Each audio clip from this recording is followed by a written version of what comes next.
हाय, good afternoon. Market का पंचनामा में आप सबका स्वागत है।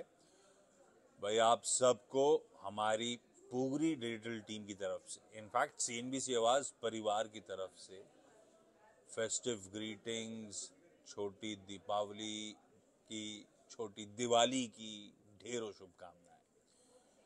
ठीक है, मार्केट्स 2 दिन इस फेस्टिव वीक में बढ़िया परफॉर्म करते हुए नजर आए। आज थोड़ा सा एक ब्रीदर लेते हुए इंडेक्सेस रेस्ट डे कह लीजिए, ऐसा कोई दिक्कत नहीं। हाँ, 2 दिन से जिस पॉकेट ने मोमेंटम ड्राइव कर रहा था वो थे बैंकिंग स्टॉक्स। तो थोड़े से बैंक स्टॉक्स आज बैक बर्नर पे थे। पर ठीक है, आपने 500 और 1000 पॉइंट 2 ट्रेडिंग सेशन में 1500 पॉइंट्स के आसपास का उछाल दिखाया है। तो उस लिहाज से इस तरह का कूल ऑफ ठीक है। मेरे लिए ज्यादा इंपॉर्टेंट ये था, इंडेक्सेस को तो खैर आप मैनेज कर रहे हो, कुछ हैवी वेट स्टॉक्स के मूवमेंट्स हो जाते हैं, पर असली टेक्सचर बाजार का असली मूड कैप्चर होता है जब आप ब्रेथ देखते हो। और आज बढ़िया एडवांसेस के फेवर में सुबह से ब्रेथ बनी हुई है, और वो हाईलाइट है आज के ट्रेडिंग सेशन का। मेरे ख्याल से हम में से ज्यादातर लोगों के पोर्टफोलियो आज शाम को जब टटोलेंगे तो बेहतर ही कर रहे होंगे। चेक करिएगा जाके। ये है वो बढ़िया ब्रेथ का एडवांटेज। तो इंडेक्स पस्त हो, निफ्टी बैंक दबाव में हो, पर वो ब्रेथ का जो सिनेरियो बढ़िया प्ले आउट हो रहा है वो कंफर्टिंग है। तो एक पॉज वाला डे कह लीजिए आप, कुछ दिनों के 2 दिन के अच्छे मूव्स के बाद। ज्यादा रीड थ्रू या ज्यादा कंसर्न शायद इस समय नजर नहीं आते। पर हाँ, अब यहां से ये होगा कि कल मंथली एक्सपायरी की दीपावली के दिन हम लोग तैयारी कर रहे होंगे। एक नया सरदर्द है, पर है जो है वो है, काम इंपॉर्टेंट है।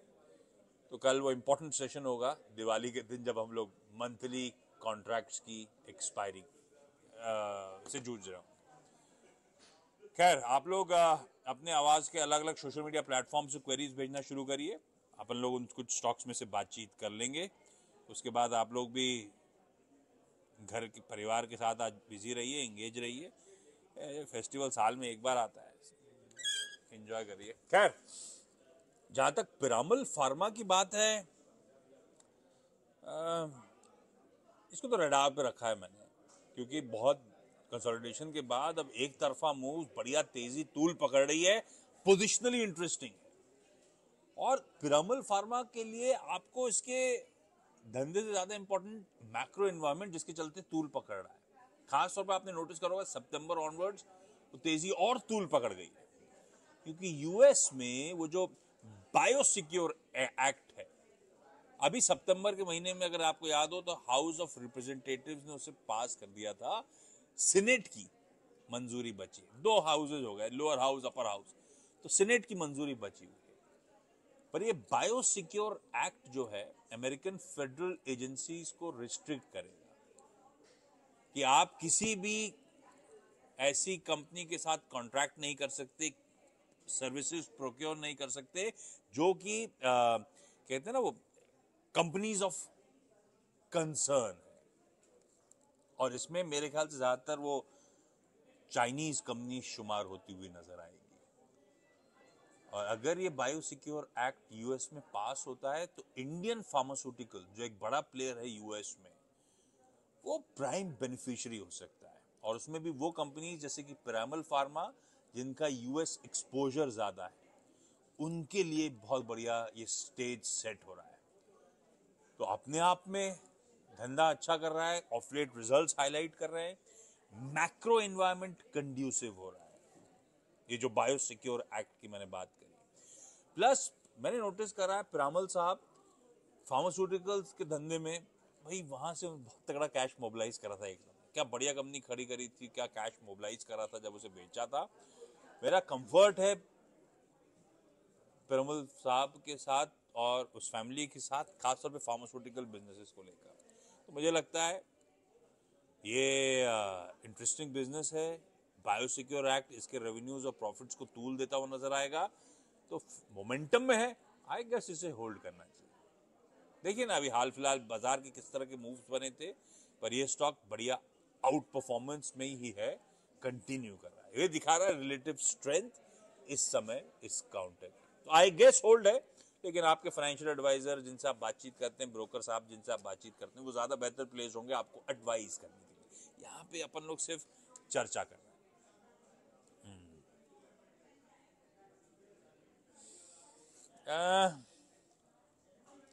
परसिस्टेंट सिस्टम्स है पिरामल फार्मा का भाई, बढ़िया मोमेंटम है उस लिहाज से, पर जिनके पास है ये उनके लिए तो होल्ड है, क्योंकि बहुत सॉलिड मोमेंटम है, अपने पियर्स को बढ़िया आउट परफॉर्म कर रहा है, तो उस लिहाज से इंटरेस्टिंगली प्लेस्ड है बिजनेस बढ़िया, एआई ड्रिवन सॉल्यूशंस प्रोवाइड करता है अपने ग्राहकों को, ताकि वो अपने क्या कहूँ अपने बिजनेसेस को मॉडर्नाइज कर सकें। तो ये उस स्पेस में है, एवरग्रीन स्पेस है, जिस स्पेस पे अब कंपनीज और अपने आप को और केपेबल बनाने की कोशिश कर रही हैं एआई ड्रिवन सॉल्यूशंस। तो persistence has been there, done that and proven it. धंधा अच्छा है, मोमेंटम में स्टॉक होगा, लेकिन मोमेंटम फिजल आउट होने के इंडिकेशंस नहीं है। हाल के नंबर्स 20-25% साल दर साल ग्रोथ, रेवेन्यू, प्रॉफिटेबिलिटी में क्लॉक कर रही है कंपनी, अभी भी बहुत सॉलिड मोमेंटम है, तो मोमेंटम फिजल आउट होने का डर नहीं है। एक ही इशू है परसिस्टेंट के साथ, और ये रहेगा। इस तरह से अगर ग्रोथ डिलीवर कर रहे हो, इस तरह से अट्रैक्टिव स्पेस में आप हो, तो बाजार आपको बढ़िया मूल्यांकन देगा। पर अब क्या हो गया है, इसको अब मैं लार्ज कैप पीयर से तो कंपेयर कर नहीं सकता हूँ, नीश मिड कैप आईटी कंपनी के साथ कंपेयर करूंगा, तो उनमें भी आपको स्टैकअप होता हुआ वैल्यूएशन वाइज रिच नजर आएगा। अब ये क्या कहते हैं, विशियस सर्कल है, कंपनी के रेवेन्यूज बढ़ रहे हो, प्रॉफिटिबिलिटी और अच्छी बढ़ रही हो, एनवायरनमेंट और अच्छा होगा, तो बाजार बहुत बढ़िया मल्टीपल्स की रीरेटिंग देगा। मल्टीपल्स की रीरेटिंग देगा तो एक समय समझ में नहीं आएगा कि अब क्योंकि पियर्स इसके सामने सस्ते दिख रहे हैं, पर क्योंकि ग्रोथ यहाँ पर है, तो मेरे लिए परफेक्ट होल्ड है, मोमेंटम होल्ड है, बना हुआ है मोमेंटम। और ये रिलेटिव आउट परफॉर्मेंस जब तक है, नंबर्स में भी दिख रही है, तब तक शायद क्वेश्चन मार्क है नहीं। फ्रेश एंट्री के लिए जरूर सोचना पड़ सकता है, फ्रेश एंट्री के लिए फिर मुझे बाकी नीश मिड कैप आईटी कंपनीज में कंपैरिजंस, पैरेलल्स ड्रॉ करने होंगे, और फिर देखना होगा वैल्यूएशन का कंफर्ट इससे ज्यादा कहाँ है। भाई मेरे हाथ में, हमेशा मैं कहता हूँ, इतना रिस्क है, रिवॉर्ड बाजार यहां से भी क्या देगा मुझे नहीं पता, तो रिस्क मैनेज करने के लिए फिर मुझे वैल्यूएशन कंफर्ट ढूंढने पड़ेंगे। अच्छी ग्रोथ कंपनीज में वैल्यूएशन की गुंजाइश, तो वो अलग आंसर हो जाएगा, पर जिनके लिए है, मुझे लगता है होल्ड करने का सही स्टॉक है।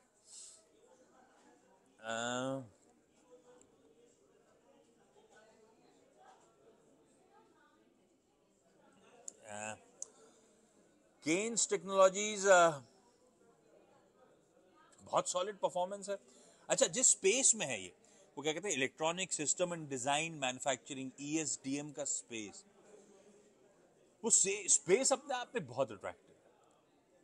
इसकी स्वेलिंग ऑर्डर बुक को दिखाती है, 5,000 करोड़ रुपए से ज्यादा की ऑर्डर बुक पे खड़े हैं, तो ऑर्डर बुक कंफर्ट देती है, विजिबिलिटी, और जो गाइड कर रही कंपनी उसे आसानी से अचीव कर पाएगी इस बात का। अपने आप में जो नतीजे आए थे सॉलिड थे। आज मेरे ख्याल से कहीं चर्चा हो रही थी, एक मिनट में, हाँ ये देखिए, आय 60%, इबिटा 68% का, जब मार्जिन्स एक्सपैंड हुए, तो नंबर्स गजब के हैं। और अगर आप केन्स टेक्नोलॉजीज की चार्ट देखेंगे तो बढ़िया ट्रेंड है, जब भी हल्का बहुत करेक्शन आया है, लोगों ने हाथों हाथ खरीदा।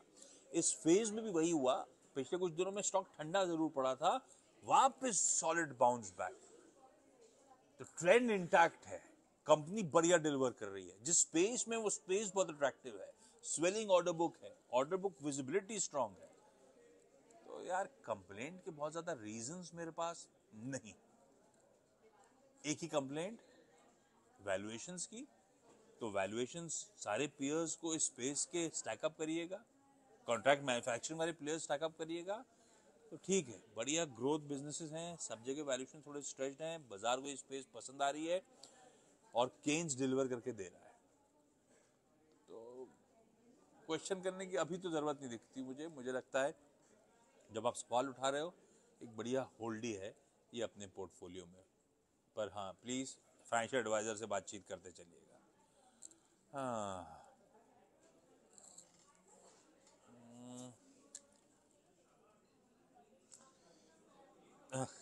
गोल्ड बीज अभी लेना है, नहीं लेना है, या लेना है या ले लिया है, वो आपने नहीं मेंशन करा, लेकिन ले लिया नहीं ले लिया वो मुझे नहीं पता। मैं उसको वैसे गोल्ड को रिटर्न्स के हिसाब से नहीं, हमेशा मानता हूँ हेज के हिसाब से तो होना चाहिए। और गोल्ड ETF बहुत बढ़िया जरिया है एक डाइवर्सिफाइड पोर्टफोलियो कंस्ट्रक्ट करने का। इनफैक्ट अगर आप SIPs करते हो म्यूचुअल फंड वगैरह में, तो एक पार्ट गोल्ड ETF में भी डालना बनता है। और ध्यान रखिएगा, जो नए संवत अब हम शुरुआत करने जाएंगे 2081, पता नहीं क्यों गट फीलिंग कहती है कैपिटल प्रिजर्वेशन इंपॉर्टेंट होगा, बहुत सिलेक्टिव होना होगा, क्वालिटी पे फोकस करना पड़ेगा। और कैपिटल प्रिजर्वेशन की जब मैं बात कर रहा हूँ तो गोल्ड एक बहुत बढ़िया वेन्यू वैसे ही बन जाता है, मेरे इक्विटीज के लिए एक बढ़िया हेज बनता है। पहली चीज, वैसे अपने आप में कमा के दे रहा है, पर उस रैशनल के हिसाब से गोल्ड में डिवर्सिफिकेशन मेरा नहीं है, वो हेज के लिहाज से मेरा नहीं, मतलब जनरली किसी भी पोर्टफोलियो का। तो एक नेचुरल हेज के लिहाज से तो हमेशा गोल्ड रखने का। पर गोल्ड अपने आप में सबसे इंटरेस्टिंग स्टोरी है, जो तमाम दुनिया भर के सेंट्रल बैंक्स गोल्ड भरे चले जा रहे हैं, तो वो अभी भी मुझे लगता है सिनेरियो वैसे ही चलेगा। और ये सबसे बड़ा रीजन है गोल्ड के इस मैसिव आउट परफॉर्मेंस का। तो नेट नेट रिटर्न्स आएंगे नहीं आएंगे इन लेवल से, कितने आएंगे वो अपनी जगह, एक हेज के तौर पे बिल्कुल डिवर्सिफाई करिए, सोने पे सुहागा। अगर खराब बाजार में और अच्छे रिटर्न दे रहा है तो कहीं तो कंफर्ट वैसे भी है, इसीलिए हेज, इसी वर्ड का इस्तेमाल इसलिए किया जाता है गोल्ड के लिए। मुझे मानना है बिल्कुल डिवर्सिफाई करिए। और अगर 4 SIPs म्यूचुअल फंड में जाती है तो एक SIP जोड़ दीजिए गोल्ड की, उसी मैग्नीट्यूड के क्वांटम की। मुझे लगता है वो SIP जानी चाहिए, गोल्ड में डालना चाहिए। और अभी भी वैसे फैक्चुअली मुझे गोल्ड का आउटलुक लंबी अवधि के लिहाज से आज भी बहुत अट्रैक्टिव लगता है। इस जियोपॉलिटिकल सरदर्द देखिए ना कैसे बढ़ता चले जा रहा है। मजाक मजाक में यूक्रेन रशिया शुरू हुआ था, मजाक करते करते 2 साल 2.5 साल हो गए। अभी लगता है कुछ ही दिन पहले इसराइल फिलिस्तीन का मामला हुआ था, आज 1 साल की एनिवर्सरी मना चुके हैं, मामला खत्म होके नहीं दे रहा है, बढ़ते ही चले जा रहा है। ईरान सब इन्वॉल्व हो रहे हैं, नॉर्थ कोरिया के ट्रूप्स रशिया के साथ जा रहे हैं यूक्रेन वॉर के लिए, इधर नेटो सर पे है। मतलब इंटरेस्टिंग जियोपॉलिटिकली अगर आप सोचें तो सिनेरियो बहुत खराब है। हम अपने सरदर्द से झेल रहे हैं, वो तो हम भले लोग हैं, डीएस्केलेशन कर लेते हैं, चाइना के साथ भी डीएस्केलेशन चल रहा है बॉर्डर पे, पर इन सब जियोपॉलिटिकल कंसर्न्स के बीच में गोल्ड प्लस सेंट्रल बैंक्स की बाइंग और डोमिनेंस उनका लगातार जो ऐड कर रहे हैं, आई गेस बिल्कुल डिवर्सिफिकेशन बनता है। ये सब सिनेरियो नहीं होते तो भी गोल्ड का डिवर्सिफिकेशन एक अच्छे पोर्टफोलियो कंस्ट्रक्ट का पार्ट है। इसे वैसे ही ट्वीट करिए। बढ़िया सवाल पूछ दिया आपने, उसी के साथ समाप्ति कर रहा हूं इस प्रेजेंटेशन की, इस चर्चा की। अपन कल कल कल दिवाली है यार, मिलेंगे क्या? मिलेंगे कल 3:30 बजे फिर काम करेंगे।